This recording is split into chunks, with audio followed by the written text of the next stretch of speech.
The room was quiet, except for the faint ticking of the wall clock. Ethan sat at the dining table, staring at his phone, pretending to scroll through emails. He knew she'd be back soon. The air in the house felt heavy, like it always did when Claire was around. Claire had gone upstairs a few minutes ago, saying she needed to check on him. Matthew, her co-worker. She said he had dropped by to discuss work, but Ethan could see through her rehearsed explanation. Something wasn't right, and it hadn't been for months. Ethan's gut twisted as he replayed the strange moments in his head. The late nights at the office, the hushed phone calls, the sudden burst of laughter while texting. Claire had always been careful, too careful, but tonight something had slipped. She left her phone on the counter. As soon as she disappeared up the stairs, Ethan grabbed it. He hesitated, the ethical lines blurring in his mind. Then he tapped the screen. The chat app was open, and there it was. Matthew asterisk, I can't stop thinking about last night. Claire asterisk me neither. I'll find an excuse to see you again soon asterisk. Ethan felt his heart sink. He put the phone back exactly where she left it, his hands trembling. The reality of it all hit him like a punch to the stomach. He heard the creak of the stairs. She was coming back. Ethan looked up as Claire walked into the room, her face calm, her tone as casual as ever. Sorry about that. Matthew just needed some advice on a report, she said, picking up her phone and tucking it into her pocket. Ethan forced a smile, the weight of the discovery crushing him. No problem, he replied, his voice steady despite the storm brewing inside. As she sat across from him, sipping her tea, Ethan stared at her, wondering how long she'd been weaving this web. Wondering what to do next, Ethan's mind raced as Claire sat across from him, her casual demeanor betraying none of the betrayal he had just uncovered.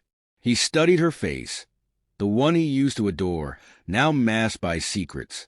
She laughed lightly at something on her phone, completely unaware of the storm brewing inside him. So, Claire said, breaking the silence, what were you working on before I interrupted you? Ethan hesitated, the words catching in his throat. He wanted to confront her, to demand the truth, but part of him wasn't ready to hear her excuses or, worse, her indifference. Instead, he deflected, just catching up on some emails. Work's been hectic. Claire nodded, her gaze briefly flickering to her phone again. Ethan noticed the slight curve of her lips, a secretive smile she didn't share with him. It was for him. I bet, she said, standing up. I'm going to take a quick shower. Long day. Ethan nodded, watching her disappear down the hallway. As soon as he heard the bathroom door close and the water start running, he sprang into action. He grabbed his own phone and snapped pictures of the incriminating messages on her phone. He didn't know what he'd do with them yet, but he wanted proof, something tangible for when the confrontation came. When Claire emerged from the bathroom, her hair damp and her robe tied loosely, Ethan had already returned to his seat, pretending to read. She leaned against the doorway, looking at him curiously.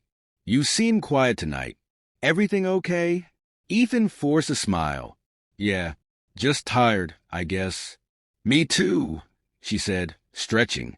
I'm going to head to bed early. Ethan nodded again, his throat tightening as she left the room.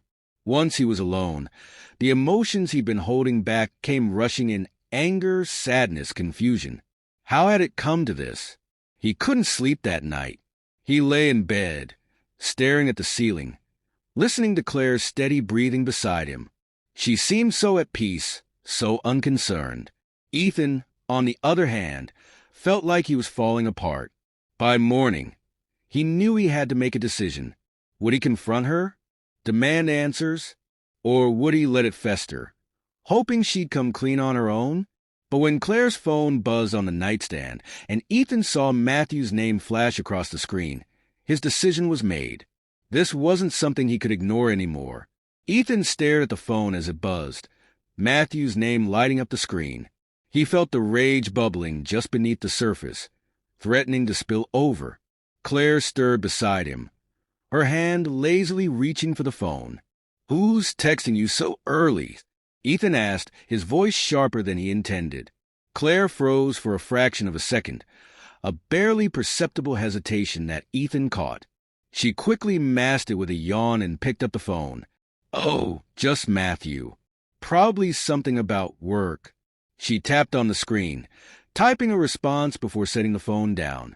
Ethan couldn't hold it in anymore. Work, he said, his voice louder now. Does work usually involve texts like, I can't stop thinking about last night? Claire's face drained of color. Her eyes darted to Ethan, wide with shock, but she quickly tried to recover. What are you talking about? Don't, Ethan snapped, sitting up. I saw the messages, Claire. I know what's going on. For a moment, the room was silent except for the distant hum of the heater. Claire's face twisted, a mix of guilt and defiance. You went through my phone? That's what you're focusing on. Ethan shot back, his voice rising. Not the fact that you've been cheating on me. Claire stood up, wrapping her robe tighter around her. It's not what you think, she said, her voice trembling. Really? Ethan said, his tone dripping with sarcasm. Then why don't you explain it to me? Because it sure looks like you've been sneaking around behind my back. Claire looked away, her hands gripping the edge of the nightstand. It wasn't supposed to be like this, she said quietly. Ethan felt a pang of something.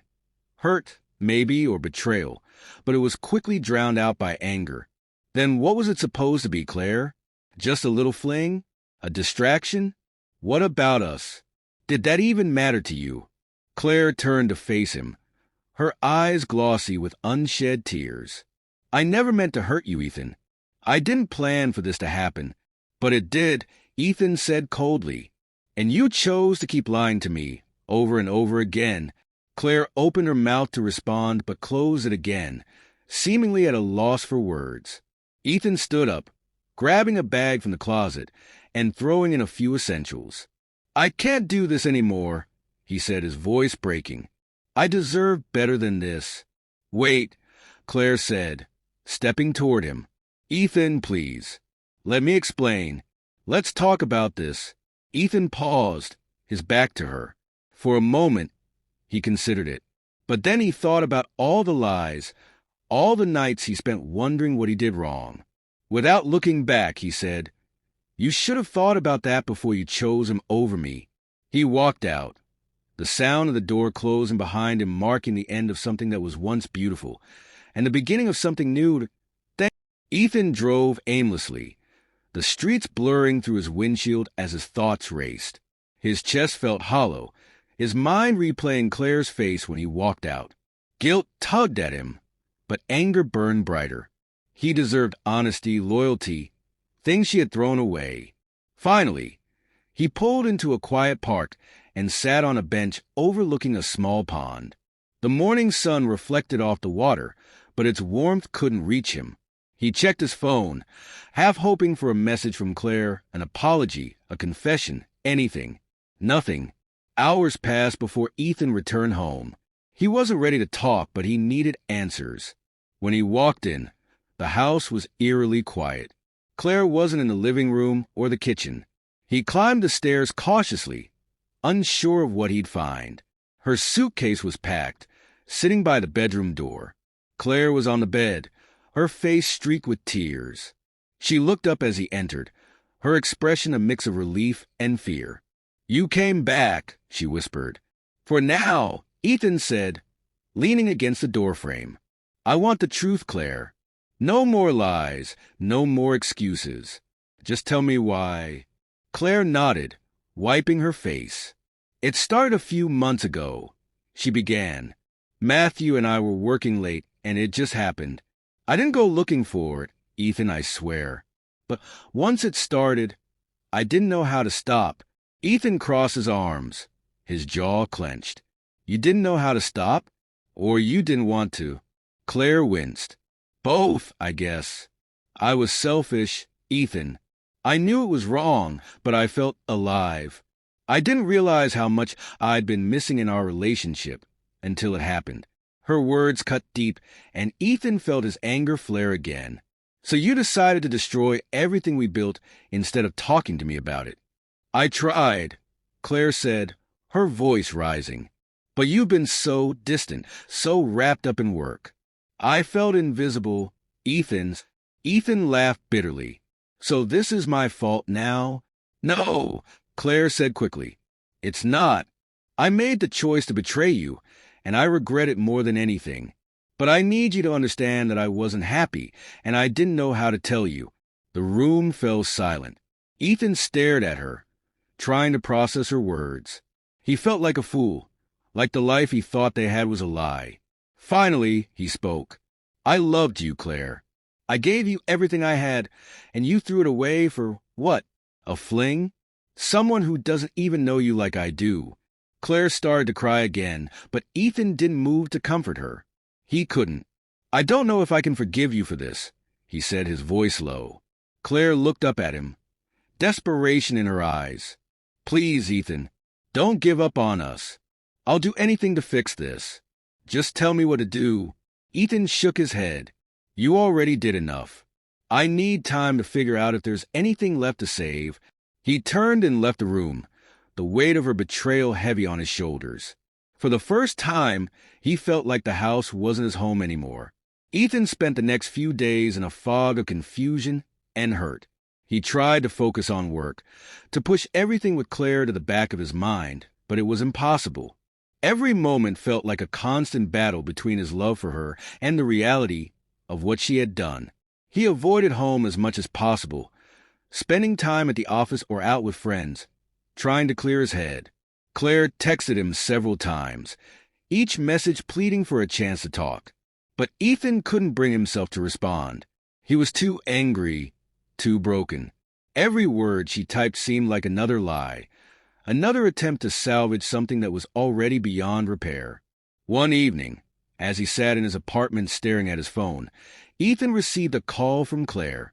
His hand hesitated over the screen before he answered. Ethan. Claire's voice was shaky, the vulnerability in it unmistakable. I understand if you need more time, but I can't live like this anymore. I'm sorry for what I did. I want to make it right. Ethan's heart ached at the sound of her voice, but it only made him feel more conflicted. He'd been so certain about walking away, but hearing her, broken, desperate, pulled at something deep inside him. What does making it right even look like, Claire? How do you fix this? How do you fix what you did to me? There was a long pause on the other end, and when she spoke again, her voice was softer, more fragile. I don't know, but I'm asking for a chance to try. I've hurt you so much, but if there's anything left between us, I'll do whatever it takes to prove I'm sorry. Ethan closed his eyes, rubbing his temples. His thoughts were scattered, and the pressure of the decision weighed heavily on him. Could he forgive her? Could he rebuild trust that had been shattered into so many pieces? I don't know if I can believe you, Claire, he admitted. I don't know if I'll ever look at you the same way again. I understand, she whispered. I just want a chance to show you that I'm not the person who betrayed you. Please, just let me try. There was silence again, but this time it felt like an invitation, not a wall. Ethan knew he couldn't keep running from this. Not forever. He couldn't avoid the truth of what had happened, but he also couldn't ignore the years they had spent together, the love they'd once shared. I'll meet you tomorrow, he said finally, his voice heavy. But I need you to know, I'm not making any promises. I don't need promises, Claire replied, her voice trembling. Just let me talk. Let me explain. The next day, Ethan met Claire at a small cafe on the outskirts of town. The place was quiet, and the early afternoon sun filtered through the windows, casting soft light across the table. Claire was already sitting there, her eyes red from crying, her hands fidgeting nervously on the table. Ethan sat down across from her, his eyes not meeting hers at first. He wasn't sure what he was expecting, but it wasn't this. Claire looked so small, so fragile, sitting there, the weight of her actions clearly taking a toll. I don't know where to start, Claire said softly, her voice breaking. But I know I need to be honest with you about everything. No more hiding, no more lies. Ethan listened in silence as she spoke, recounting the months of their strained relationship, the loneliness she felt, her growing dissatisfaction, and how it led to her mistake with Matthew. She told him about the guilt, the shame, the constant internal struggle of knowing it was wrong, but continuing anyway. She admitted that she had made a terrible choice and would carry the consequences for the rest of her life. When she finished, there was another long silence. Ethan studied her, watching the way she trembled with every word, the rawness in her eyes. "I'm not asking for you to forgive me," Claire said, her voice low. "But I need you to know that I regret it more than anything. If there's any way for us to move forward, if you ever decide you can trust me again, I will spend the rest of my life earning that trust." Ethan's chest tightened. He wasn't sure what to say, or if he even wanted to say anything. Part of him wanted to walk out, to leave this all behind, but another part of him still wanted to believe in the woman he once loved. "I don't know what I want," he finally said. "I don't know if I can ever trust you again, Claire. But I'm not sure I'm ready to walk away either." Claire nodded, tears welling up again. Take all the time you need, Ethan. Continue next episode, coming soon. Thanks for watching. Please like, share, subscribe my YouTube channel.